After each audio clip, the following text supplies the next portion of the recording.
पौधे का वह भाग जिसे हम खाते हैं, जैसे कि जड़, इसको हम मूली, गाजर, चुकंदर तथा आलू, प्याज, अदरक के रूप में खाते हैं। पत्ता, धनिया पत्ता, गोभी, अरबी, पालक, कड़ी पत्ता, इन सबको हम पत्ते के रूप में खाते हैं। बीज को हम चना, बाजरा, सरसों, गेहूँ, धान, फूल, सहजन और केला, कचनार, फली और मटर के रूप में खाते हैं। नेक्स्ट टॉपिक है हमारा बिहार। बिहार में मधुबनी नामक ज़िला है। यहाँ त्योहार एवं खुशी के मौक़ों पर घर की दीवारों और आंगन में कई प्रकार के चित्र बनाए जाते हैं। यह चित्र पिसे हुए चावल के घोल में रंग मिला कर के बनाए जाते हैं। इन रंगों को बनाने के लिए नील, हल्दी, फूल, पेड़ों के रंग आदि का इस्तेमाल किया जाता है। चित्रों में जानवर और इंसान, फूल, पेड़, पंछी, मछलियाँ आदि का यूज हम करते हैं। इन सबको हम बनाते हैं। जीव जंतु साथ में बनाए जाते हैं। मधुबनी चित्रकला बहुत ही पुरानी है और इसका नाम इसी ज़िले के नाम पर ही पड़ गया था। अब हम बात करते हैं मधुमक्खी पालन के बारे में। बिहार के मुजफ्फरपुर का वह चाहा गांव, इस इलाके में लीची के पेड़ बहुत अधिक मात्रा में पाए जाते हैं। लीची के फूल मधुमक्खियों को बहुत लुभाते हैं, इसीलिए इस क्षेत्र के लोग मधुमक्खी पालन और शहद बनाने का काम करते हैं। अक्टूबर से दिसंबर में मधुमक्खी के अंडे देने का समय होता है और यही मधुमक्खी पालन शुरू करने का भी सही समय माना जाता है। मधुमक्खी पालन को एपीकल्चर कहते हैं। लीची के फूल फरवरी में खिलते हैं और मधुमक्खी के छत्ते में एक रानी मधुमक्खी अवश्य होती है जो कि अंडे देती है।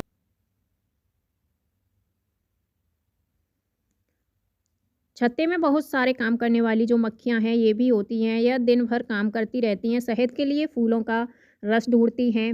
जब किसी मक्खी को रस मिल जाता है तो वह एक तरह का नाच यानी डांस करती हैं और दूसरी मक्खियों को पता चल जाता है कि रस कहाँ पर है। इस तरीके से यह इनका एक सिग्नल होता है। मधुमक्खी रस से शहद बनाती है। छत्ता बनाने का काम भी इन्हीं का होता है और बच्चों को पालने का काम भी इन्हीं का होता है। मधुमक्खी पालन में बक्से का प्रयोग किया जाता है। इसमें चीनी का मीठा घोल डाला जाता है जिसे मधुमक्खियाँ बड़े चाव के साथ खाती हैं। अब हम बात करते हैं उत्तराखंड के बारे में। उत्तराखंड में पहाड़ों के बीच में एक ऐसी जगह भी है जहाँ फूल ही फूल होते हैं। यह फूलों की घाटी कहलाई जाती है। कहीं झाड़ियों में लगे लाल फूल नज़र आते हैं तो कहीं पत्थरों के बीच सफ़ेद फूल खिले हुए नज़र आते हैं। यहाँ अनेक प्रकार के फूल मिलते हैं। पीले पीले फूलों में जो लंबे चौड़े कालीन बनाए जाते हैं। पीले पीले फूलों के लंबे चौड़े कालीन जैसे मैदान यहाँ देखने को मिलते हैं और कहीं कहीं अचानक घास के बीच छोटे छोटे तारे जैसे फूल खिले हुए हमें दिखाई देते हैं। इस घाटी में कितने प्रकार के फूल हैं जो फूल साल में कुछ हफ्तों के लिए खिलते हैं। अब हम बात करते हैं जानवरों के बारे में। जानवरों की खाल पर जो डिज़ाइन होता है वह उनके बालों के रंग के कारण होता है। दिन में जागने वाले जानवर आमतौर पर कुछ रंगी देख पाते और रात में जागने वाले जानवर हर चीज़ को सफ़ेद और काली ही देख पाते हैं। बहुत से जानवर किसी खास मौसम में लंबी गहरी नींद में चले जाते हैं, जैसे कि छिपकली।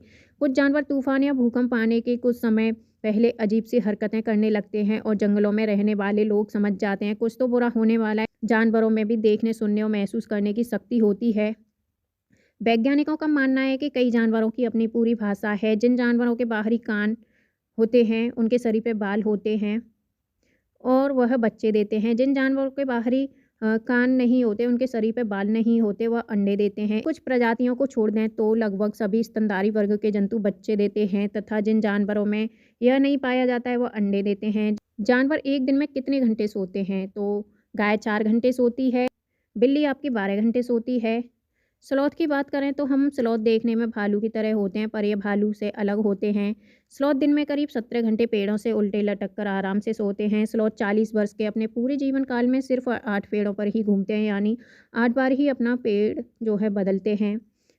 स्लॉथ सप्ताह में 1 बार ही सोच के लिए पेड़ से नीचे उतरते हैं। जिस पेड़ में ये रहते हैं उसी के पत्ते खा कर के ये अपना पेट भरते हैं। मगरमच्छ के छोटे-छोटे जैसे मगरमच्छ के छेद जैसे कान होते हैं लेकिन आसानी से दिखाई नहीं देते। छिपकली के भी छोटे-छोटे कान होते हैं, छेद जैसे, जो कि इसके भी कान दिखाई नहीं देते। मछलियाँ खतरों की चेतावनी एक दूसरों को बिजली की तरंगों से देती हैं।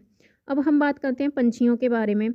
पंछी केवल अंडे देने के लिए घोंसला बनाते हैं। जब अंडों से बच्चे निकल जाते हैं तो वो घोंसला छोड़कर उड़ जाते हैं।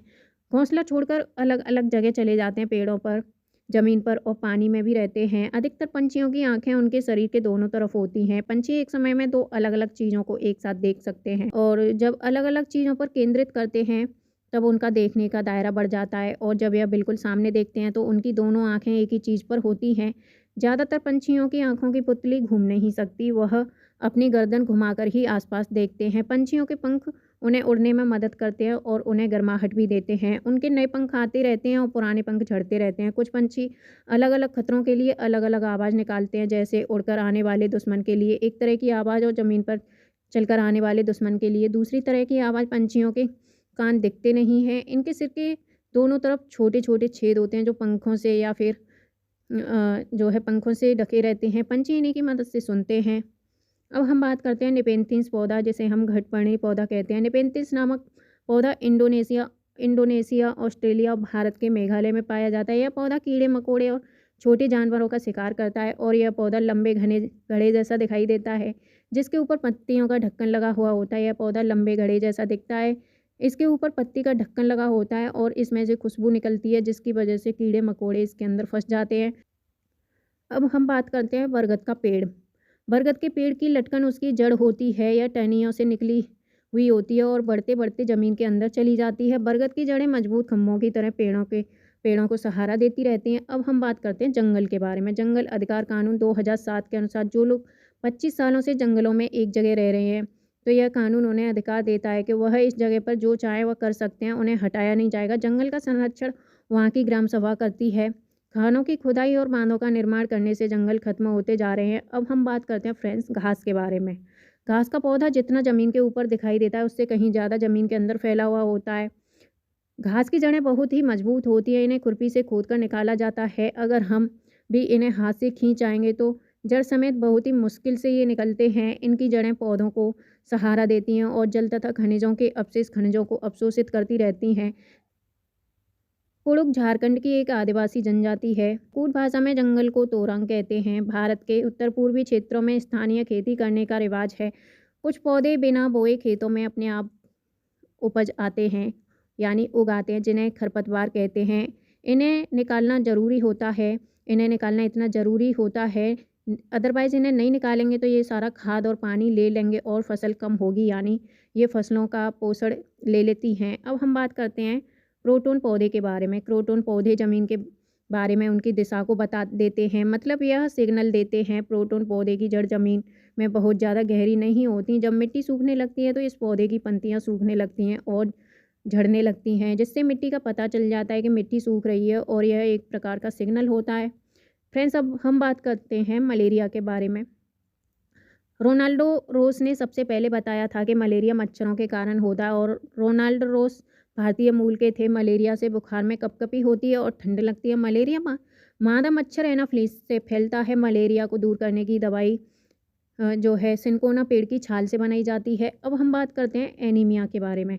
एनीमिया हीमोग्लोबिन या आयरन की कमी के कारण होता है। एनीमिया शरीर में मानसिक रूप से प्रभावित होता है। इससे बच्चे ठीक से नहीं पढ़ पाते और उनका एनर्जी लेवल लो हो जाता है, जिससे पढ़ाई में ध्यान नहीं रहता। अब हम बात करते हैं चोंगथोंग के बारे में। पश्चिमी और उत्तरी तिब्बत में एक ऊंचा पठार है जो कि यह 5000 मीटर की ऊंचाई पर स्थित है, जो कुछ हद तक भारत के लद्दाख क्षेत्र के दक्षिण पूर्व में फैला हुआ है। यहाँ चांगपा नाम की एक प्रजाति है जिसकी आबादी कुल 5000 लोग हैं। यह हमेशा अपनी भेड़ बकरी के साथ घूमते रहते हैं। चांद पर लोग अपने टेंट कोरबे कहते हैं। यहाँ सर्दियों में 70 किलोमीटर प्रति घंटे के हिसाब से हवा चलती है। चांगपा की भाषा में चांगतांग का मतलब ऐसी जगह से है जहाँ कम लोग रहते हैं। यहाँ एक भी पेट्रोल पंप उपलब्ध नहीं है। रेमो का मतलब है टेंट के पास एक जगह होती है जिसे लोग लेखा बोलते हैं और यह अपनी बकरी और भेड़ों को रखते हैं।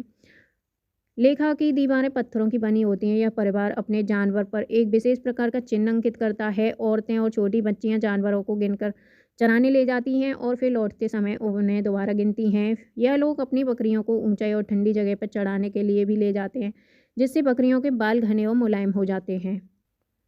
फ्रेंड्स, अब हम बात करते हैं विश्व प्रसिद्ध पश्मीना शॉल के बारे में। पश्मीना शॉल चांगवा लोगों द्वारा डाली गई बकरियों के बालों से बनाई जाती है। जिन बकरियों के मुलायम पश्मीना ऊन मिलती है वह बहुत ऊंचाई पर लगभग 5000 मीटर ऊपर रहती हैं। ठंड में टेम्परेचर डिग्री सेल्सियस से -10 डिग्री सेल्सियस या 40 डिग्री सेल्सियस तक चला जाता है। बकरी के शरीर पर गर्म बालों का कोट बन जाता है। इसमें से कुछ बाल बकरियां जो है गर्मियों में गिरा देती हैं, जिनका प्रयोग पश्मीना शॉल बनाने में होता है। इनका एक बार इतना पतला होता है कि इनके 6 बाल हमारे एक बाल के बराबर होते हैं। यह शॉल हाथ से बनाए जाते हैं और 200 घंटे की बुनाई के बाद एक प्लेन शॉल बनता है। एक पश्मीना शॉल 6 स्वेटरों के जितना गर्म होता है। अब हम बात करते हैं ग्रेगर मेंडल के बारे में। ग्रेगर मेंडल का जन्म एक गरीब किसान परिवार में सन 1822 में हुआ था। इन्होंने 7 साल तक मठ में बगीचे में 28,000 पौधे पर बारीकी से कई प्रयोग किए और ढेरों आंकड़े इकट्ठे किए थे। मटर के पौधे कुछ गुड़ी होते हैं जो जोड़ियों में आते हैं, जैसे बीज या तो मुलायम होगा या खुरदरा होगा, और इन से निकली अगली पीढ़ी के बीजों में भी बीज या तो मुलायम होंगे या फिर खुरदरे। बीज का रास्ता कुछ भी नहीं होता है। अब हम बात करते हैं कर्णम मल्लेश्वरी के बारे में। कर्णम मल्लेश्वरी एक वेट लिफ्टर हैं और यह आंध्र प्रदेश की रहने वाली हैं। कर्णम मल्लेश्वरी 130 किलोग्राम तक का वजन उठा लेती हैं। भारत के बाहर इन्होंने 29 मेडल जीते हैं। अब हम बात करते हैं फ्रेंड्स तरुण भारत संघ के बारे में। तरुण भारत संघ भारत का गैर सरकारी संगठन है जो कि जल संरक्षण वह जल के अनुशासित उपयोग को लेकर लोगों को जागरूक और सतर्क करने का काम करता है। तरुण भारत संघ ने पिछले 25 वर्षों में देश भर में 10,000 से ज़्यादा जोहर तालाब बनवाए हैं, जिनसे लोगों को बहुत लाभ मिला है। अब हम बात करते हैं अबू धाबी के बारे में। अबू धाबी देश रेगिस्तानी इलाके में है और यहाँ की स्थानीय भाषा अरबी है। यहाँ पानी बहुत कीमती है क्योंकि यहाँ ना तो वर्षा होती है और ना ही नदियाँ, झील तथा तालाब हैं। यहाँ रेतीली ज़मीन के नीचे तेल होता है। यहाँ खजूर के पेड़ अधिक मात्रा में दिखाई देते हैं क्योंकि यह पेड़ रेगिस्तानी इलाके में पाए जाते हैं। अबू धाबी की करेंसी दिरहम है। अबू धाबी में रेत के पहाड़ या रेत के टीले पाए जाते हैं। फ्रेंड्स, अब हम बात करते हैं नेक्स्ट टॉपिक लद्दाख के बारे में। लद्दाख पहुंचने के लिए जम्मू कश्मीर पार करना पड़ता है और लद्दाख को ठंडा रेगिस्तान भी कहा जाता है। यहाँ 1 या 2 फ्लोर की बिल्डिंग होती है। घर पत्थर के बने होते हैं जिनकी छत और फर्श लकड़ी की होती है। दीवार मिट्टी की होती है और उस पर चूने की मोटी परत चढ़ी होती है। यहाँ कम बारिश होती है। यहाँ पेड़ पौधे नहीं पाए जाते। लकड़ियों की जो सीढ़ी का यहाँ पे प्रयोग किया जाता है। मोटे पेड़ का तना छत को मजबूत बनाने में मदद करता है, इसलिए उससे अपनी छत बनाते हैं। ग्राउंड वाटर में जानवरों को ग्राउंड फ्लोर में जानवरों को रखा जाता है। जब ज़्यादा सर्दी पड़ती है तो खुद भी ग्राउंड फ्लोर में रहने आ जाते हैं। ग्राउंड फ्लोर में विंडो नहीं होती। गर्मी के मौसम में यह लोग फल सुखा लेते हैं और सर्दियों में इनका इस्तेमाल करते हैं। लद्दाख क्षेत्र भारत का सबसे ठंडा रेगिस्तान क्षेत्र है। भारत में ठंडे रेगिस्तान मानसून से प्रभावित नहीं होते क्योंकि वह अधिक ऊंचाई पर होते हैं और हिमालय का वृष्टि छाया में ये पड़ते हैं। लाल मिर्च, नारंगी, कद्दू और सुनहरे पीले भुट्टे यहाँ पर मिलते हैं। अब हम बात करते हैं फ्रेंड्स आंध्र प्रदेश के बारे में। जो है नल्लामंडा आंध्र प्रदेश में है। मुख्तारपुर गांव आंध्र प्रदेश के पोचमपल्ली जिले में स्थित है। आंध्र प्रदेश के लोगों का एक समूह एक विशेष कैंप लगाता है। इस कैंप के द्वारा कम उम्र की शादीशुदा लड़कियों को दोबारा स्कूल भेजने में मदद मिलती है। आंध्र प्रदेश की भाषा तेलुगु है। पोचमपल्ली जिला तमिलनाडु में है। इस जिले के अधिकतर लोग बुनकर हैं और इस बुनाई को ही पोचमपल्ली वह कलमकारी के नाम से जाना जाता है। फ्रेंड्स, अब हम बात करते हैं नेक्स्ट टॉपिक मुंबई के बारे में। मुंबई भारत का सबसे बड़ा शहर है। दिल्ली से मुंबई जाने के लिए गुजरात राजस्थान को पार करते हुए महाराष्ट्र में आना पड़ता है। दिल्ली से मुंबई 14 किलोमीटर दूर है। Victoria terminal railway station Mumbai में है। पहली बार 16 अप्रैल 1853 को मुंबई से ठाणे के बीच पहली रेलगाड़ी चलाई गई थी। नागपांडा और अफसाना मंसूरी बास्केटबॉल टीम मुंबई में है। सोलापुर मुंबई में स्थित है। बाजरा गांव महाराष्ट्र में स्थित है। कप परेड मुंबई में है। बच्चों के लिए खान प्लेग्राउंड मुंबई में स्थित है जिसका नाम मुस्तफ़ा खान को उसके नाम पर पड़ा था। सहजन के फूलों के पकौड़े महाराष्ट्र में खाए जाते हैं। बरली एक प्रकार की पारंपरिक कला है जिसका प्रचलन महाराष्ट्र में है। यह महाराष्ट्र गुजरात सीमा पर सर्वाधिक देखने के लिए मिलता है। फ्रेंड्स, अब हम बात करते हैं नेक्स्ट टॉपिक कर्नाटक के बारे में। कर्नाटक की भाषा कन्नड़ है। बेलवनी का गाँव कर्नाटक में स्थित है। होलागुंडी गाँव कर्नाटक में स्थित है और बच्चों की पंचायत बीमा संघ होलागुंडी गांव में स्थित है। अब हम बात करते हैं उत्तर प्रदेश के बारे में। उत्तर प्रदेश का कन्नौज जिला जो है सेंट यानी परफ्यूम के लिए मशहूर है। यहाँ के फूलों से इत्र, गुलाब जल, केवड़ा तैयार किया जाता है। उत्तर प्रदेश में कचनार के फूलों की सब्जी बहुत बनाई जाती है। कथक उत्तर प्रदेश का लोक नृत्य है।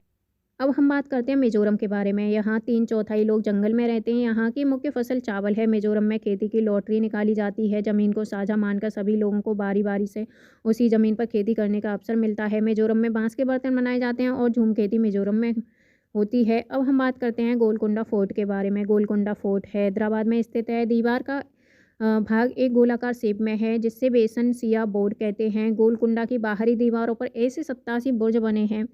कुतुब शाही सुल्तानों ने गोलकुंडा में 1518 से 1687 तक शासन किया। सुल्तान अबू हसन संगीत और कुचिपुड़ी डांस का शौकीन था। अब हम बात करते हैं पेट्रोलियम के बारे में। पेट्रोलियम प्राकृतिक रूप से बनता है, पर इससे बनने की गति बहुत ही धीमी होती है। इसके बनने में लाखों करोड़ों साल लग जाते हैं। जमीन से निकलने वाला कच्चा तेल गहरे रंग का गाढ़ा तरल पदार्थ के रूप में होता है, जिसमें गंध होती है। डिफाइन होने के बाद इससे जो है मिट्टी का तेल, डीजल, पेट्रोल और वायुयान में प्रयोग होने वाला ऑयल, एलपीजी सिलेंडर वाला गैस और मोम कोल तार, ये सब बनता है। अब हम बात करते हैं घड़सीसर के बारे में।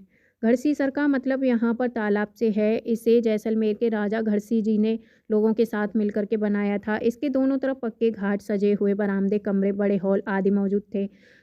मीलों तक फैले इस घड़सीसर में बारिश का पानी इकट्ठा होता था। तालाब जब वह भी पूरा भर जाता था तो पानी तीसरे तालाब में चला जाता था। इस तरह 9 तालाब थे, एक दूसरे से आपस में जुड़े हुए थे। पूरे साल पानी की कोई परेशानी नहीं होती थी। आज घड़सीसर जैसे उजड़ सा गया है। 9 तालाबों के रास्ते में मकान और कॉलोनियाँ बन गई हैं। यहाँ जो है इकट्ठा होने वाला पानी अब तालाब की तरफ न जाकर बेकार बह जाता है। कुआँ, बावड़ी, सीढ़ीदार कुएँ या बावड़ी जल भंडारण तथा संरक्षण की पारंपरिक व्यवस्था के साथ जल के स्रोत के रूप में भी उपयोग होते हैं। अब हम बात करते हैं फ्रेंड्स दांडी यात्रा के बारे में। सन 1930 में अंग्रेजों ने भारत के आम लोगों को नमक बनाने पर पाबंदी लगा दी थी, जिस कारण गांधी जी ने दांडी यात्रा शुरू की थी। गांधी जी का कहना था कि जो चीज़ें हमें कुदरत ने दी हैं उसे बनाने पर बंदिश कैसी। अब हम बात करते हैं मिड डे मील के बारे में। मध्याह्न भोजन स्कीम देश के 2408 ब्लॉकों में एक केंद्रीय प्रायोजित स्कीम के रूप में 15 अगस्त 1995 को प्रारंभ की गई थी। वर्ष 1997 से लेकर 1998 तक यह कार्यक्रम देश के सभी इलाकों में आरंभ कर दिया गया था। वर्ष 2003 में इसका विस्तार शिक्षा गारंटी केंद्रों और वैकल्पिक और नवाचारी शिक्षा केंद्रों में पढ़ने वाले बच्चों तक करा दिया गया था। अब हम बात करते हैं फ्रेंड्स सुनीता विलियम्स के बारे में। सुनीता विलियम्स 360 किलोमीटर दूर स्पेस में गई थी। सुनीता विलियम्स ने 6 महीने से ज़्यादा अंतरिक्ष में समय बिताया और वह लंबे समय तक एक्सप्रेस में रहने वाली पहली महिला थी। सुनीता विलियम्स के अनुभव स्पेसशिप में वहाँ तक जगह नहीं बना पाते थे और एक जगह से दूसरी जगह तैर करके जाते थे। पानी भी नहीं रुकता था स्पेस में और बुलबुले बन के फ्लोट करते थे और पानी हवा में ही पीना पड़ता था। चेहरा या हाथ धोने के लिए पानी के बबल को पकड़ना पड़ता था और कागज़ गीला करना पड़ता था।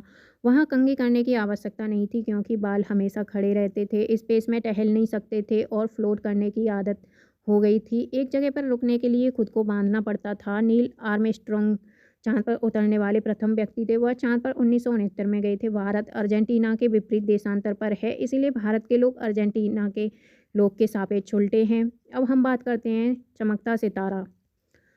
सूर्यमणि एक चमकता सितारा मतलब गर्ल स्टार हैं। चमकते सितारे उन साधारण गर्ल्स की असाधारण कहानियाँ हैं जिन्होंने स्कूल जाकर अपनी ज़िंदगी बदल दी थी। सूर्यमणि चाहती थी कि लोग त्योहारों पर अपने गीत गानों को गाएं, उन्हें भूलें नहीं और पहनावे को गर्व से पहने। सबसे पहले अपनी संस्कृति पर शर्म आए नहीं। जड़ी बूटियों की समझ और बांस की चीज़ें बनाने की कला बच्चे भी सीखें। गाने बजाने की कई चीज़ें जैसे बांसुरी और तरह तरह के ढोल भी यहाँ पर थे। सूर्यमणि 21 साल की थी जब उन्होंने बांसुरी दीदी और कई लोगों की मदद से एक केंद्र खोला था। कुड़ुक भाषा भारत, नेपाल, भूटान तथा बांग्लादेश में बोली जाती है। भारत में यह बिहार, मध्य प्रदेश, छत्तीसगढ़, झारखंड एवं पश्चिम बंगाल के ओराव जनजातियों द्वारा बोली जाती है। उनको ओराव भाषा भी कहते हैं। फ्रेंड्स अब अगले टॉपिक के बारे में बात करते हैं। बछेंद्री पाल है हमारा अगला टॉपिक। बछेंद्री पाल भारत की पहली और विश्व की 5वीं महिला थी जिन्होंने माउंट एवरेस्ट की चोटी पर चढ़ाई की थी। बछेंद्री पाल बचपन में एक पिकनिक में गई थी जहाँ वे 4000 मीटर की ऊंची चोटी पर चढ़ गई थी। तब यह कुल 12 वर्ष की थी। यह उत्तराखंड के गढ़वाल एरिया में नाकोरा गांव में बड़ी हुई थी। इन्होंने नेहरू इंस्टीट्यूट ऑफ माउंटेनियरिंग से अपनी ट्रेनिंग ली थी। इनके गाइडर ब्रिगेडियर ज्ञान सिंह थे। 1984 में माउंट एवरेस्ट में जाने के लिए टीम मेंबर बनी थी। तो पहले इन्होंने अपना कदम रखा, इसके बाद अपना जो है सिर झुकाया, झंडा फहराया। और तो फ्रेंड्स आपको ये जानकारी कैसी लगी ये आप हमें कमेंट बॉक्स में ज़रूर बताएं और आपने अभी तक चैनल को सब्सक्राइब नहीं किया है तो चैनल को एक बार सब्सक्राइब ज़रूर कर दें। Thank you.